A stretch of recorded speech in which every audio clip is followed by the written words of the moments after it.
Welcome to Eco Community Conversations, everyone, made possible by Earth Gives. We're a 501c3 nonprofit organization working to catalyze environmental philanthropy beyond the 2% of giving that it sits at today. And we're focused on doing this through community building, a philanthropic platform, and storytelling. And so today we're kicking off a series of chats with some amazing nonprofit leaders like Lexi Tuddenham from Heal Utah is joining us.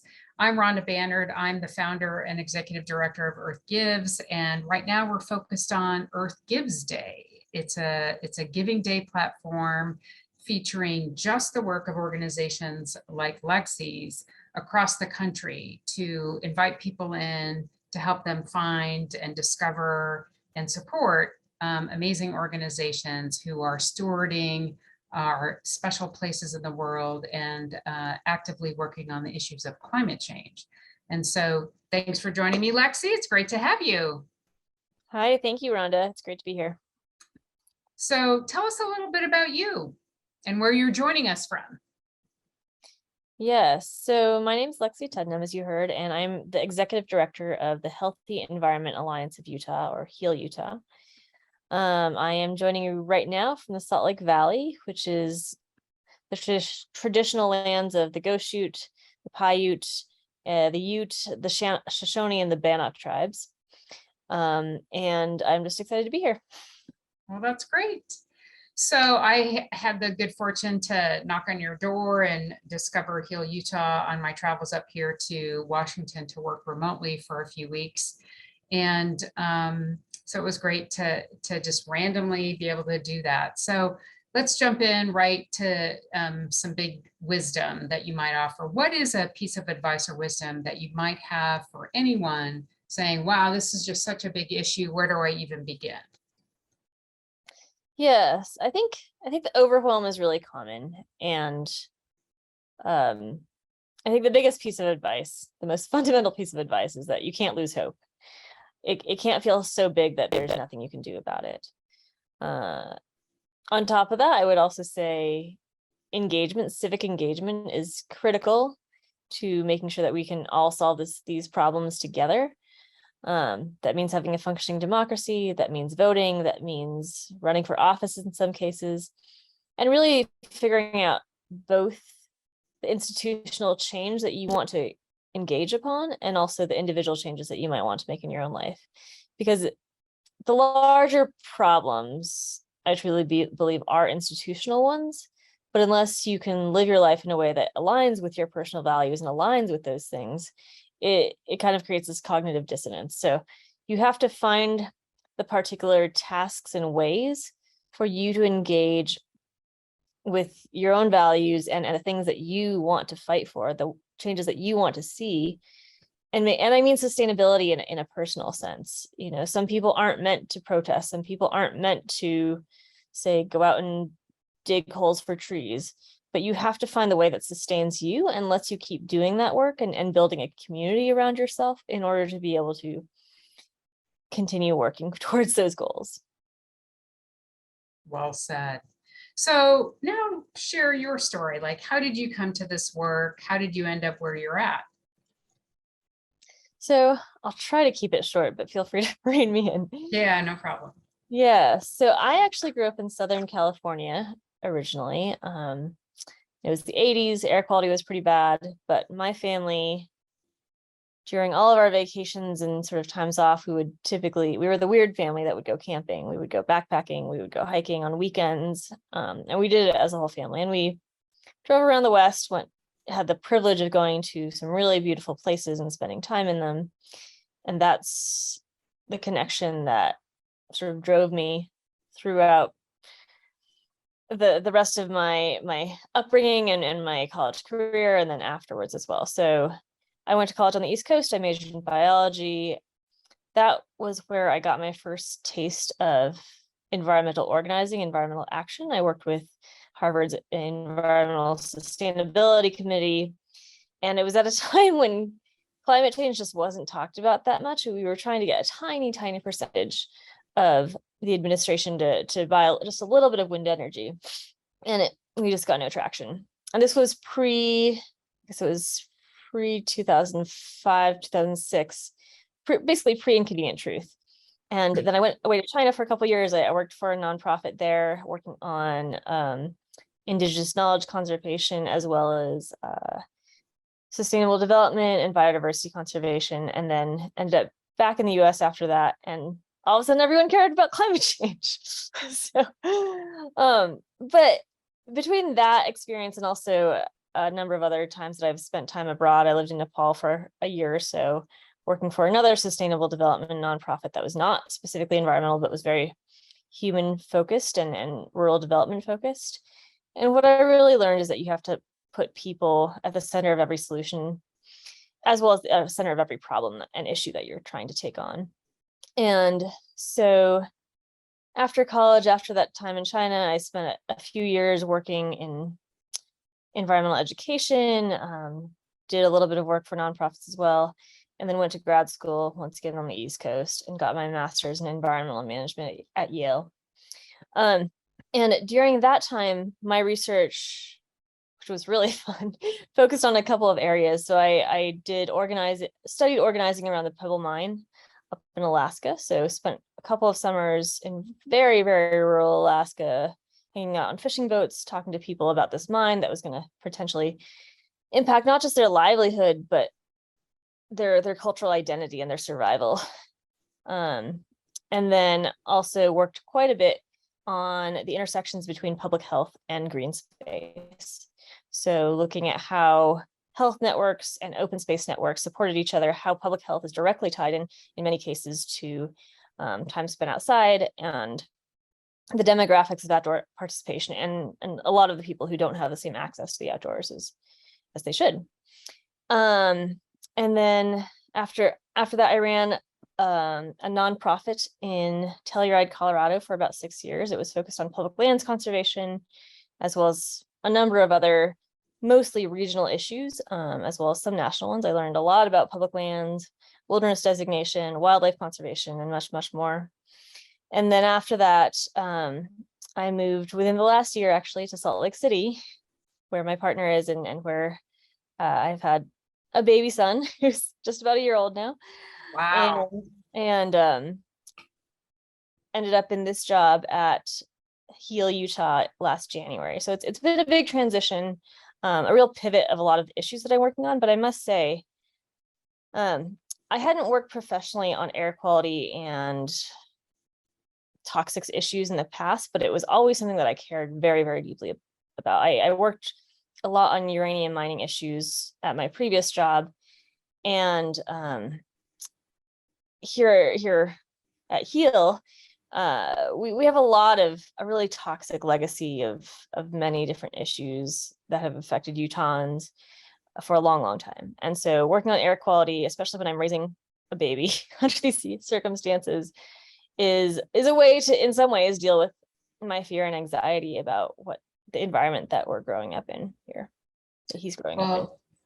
You've been schooled, you schooled us, you've shown you're an amazing meandering path to where you are today. So wow, you've touched in a lot of places, and that's what is most amazing to me, to discover all of these organizations across the country and how so very diverse that they are. So tell us a little bit about your organization and what you're all about. Yeah, so the Healthy Environment Alliance of Utah has been around since the late 90s. So we actually started off as Families Against Incinerator Risk. So there was a large weapons incinerator out in the West Deserts. So that's west of Salt Lake City and in the area that people often think of as, you know, a place to race cars really, really fast. Okay. And so this was a group that formed at that time to stop or shut down and regulate some of the weapons that were being brought in and burned just over the hill from this community out there. In the early 2000s, we pivoted to become Healthy Environment Alliance of Utah, or Heal Utah. And so our background is in toxic and radioactive waste. And then our present also includes air quality and clean energy, clean climate change issues. So in short, to sort of sum that all up, we're an environmental policy nonprofit who are dedicated to advancing clean air, clean energy, and combating radioactive waste issues through sound policy, grassroots support, and legislative organizing. And we focus on all of these issues while infusing environmental justice throughout and making sure that we are addressing it at every single stage of every single process. Fantastic. So what would be possible if you had more support, if you had more attention, if you had more investment dollars, volunteers, what more could you do with that? Absolutely. So we have been for a long time a small and scrappy organization, like many environmental organizations start off with. As we've become more mature and figured out our voice and our particular niche, it's become clear that we work in a really interesting space. So we work primarily at the state legislature, though also at the federal level in some cases, and at municipal county levels in other cases. And our strength is really that grassroots support. I think also, like many environmental organizations of the late 80s and 90s, we were historically very white, very elite by some measures, and we are really, really working to now access and build deeper connections and long-term trust, as well as authentic engagement and finding ways to serve all the communities throughout Utah. So that means Indigenous communities, that means the many, many communities of color who are concentrated on the west side of Salt Lake, which is actually where I live and where we know that the air quality is worse due to a combination of geography and also the fact that more industry, more highways are sited on this side, as well as developing our rural connections out to not just Indigenous communities, many of whom are rural throughout Utah, but also making sure that, for example, fossil fuel communities that have been dependent on these industries for a long time can find alternative ways to support their tax base and transition over in the renewable energy transition that we're in right now. We've had the good luck to be able to partner with a lot of different organizations, everyone from the EPA to Salt Lake County to Salt Lake City to the Utah Transportation Authority and many, many smaller community groups. And we are developing greater capacity to work on research and develop the data that we need to really create science-based policy at the state level. As I said, it's a conservative supermajority state, and the things that we agree on are greater than things that we don't agree on here. But I think there's a lot of progress to be made in terms of organizing, in terms of being able to reach more community members, bring on a wider variety of membership, and make sure that everyone gets to hear the things that we know about in terms of air quality and how to protect their own health, and also in terms of what they can do to speak up and make their voices heard to legislators and other elected officials. Right. So when you pull back the curtain on the work of a nonprofit, people don't really realize what they're going to see, or what you all actually do day in and day out. So what might be an interesting insight? We are at a particular moment in our country, in our history and politics, that often feels very polarizing. But in a place like Utah, what we really find is that there's a wide range of people on every part of the political spectrum. And Heal Utah has the privilege to really work in a very bipartisan way. And one of the most exciting things is that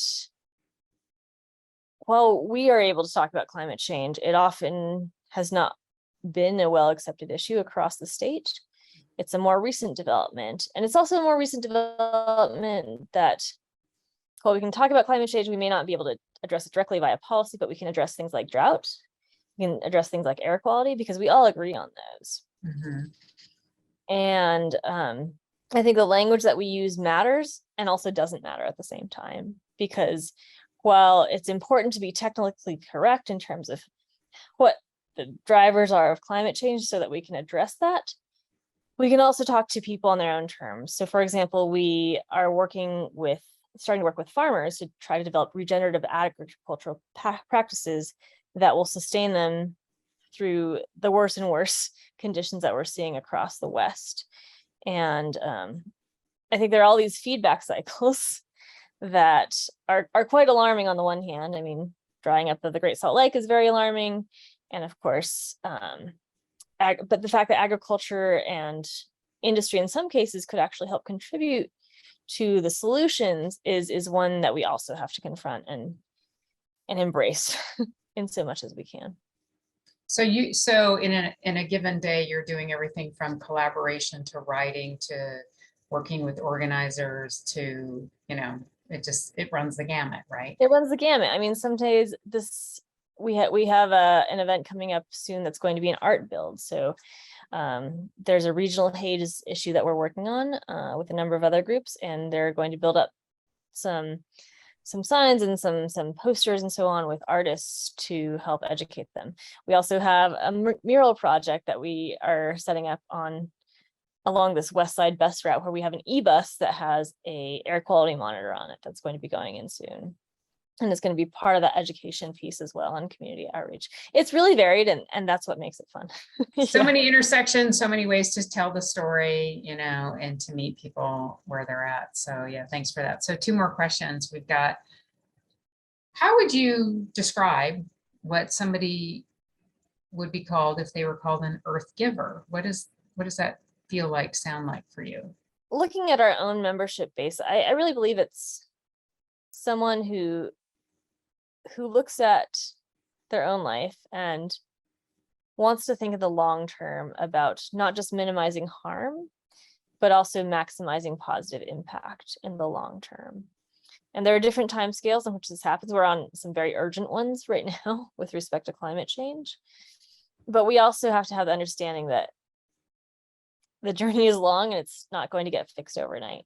So having that sustaining power is something that is really critical in an earth giver, because not every donor, for example, has the attention span to deal with these struggles that might take years, legislation that takes years and years and years to actually be passed or manifested, the results that might take a long time to come out of a long-term study and data gathering, and the change that we need to see happen, which, as much as we want it to be fast, often just grinds along slowly, and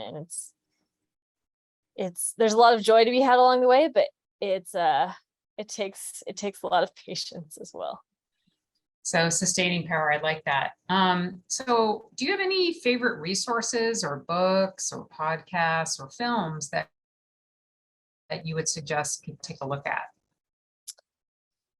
So there are a bunch of good films out there about the history of downwinders in Utah. And I think I can't reference one, but there are a whole bunch, including some new ones coming out on Netflix. And downwinders, for your audience, are folks who were historically downwind of the Nevada test site, which is a lot of the West, frankly, but Utah is solidly in the middle of that. So that's a really interesting set of resources to check out.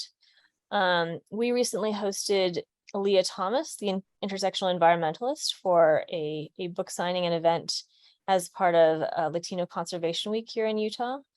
And we recorded an interview with her that is on our YouTube channel that I encourage everyone to check out.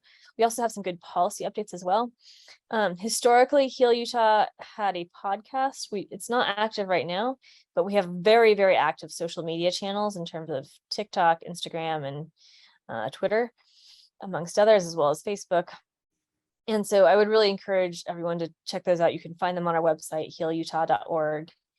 And if you want kind of a fun read that talks about the history of Heal Utah, one of our founders, Chip Ward, wrote a book called Canaries on the Rim, which is an interesting read for sure. But there's a lot to learn about, and much moving forward.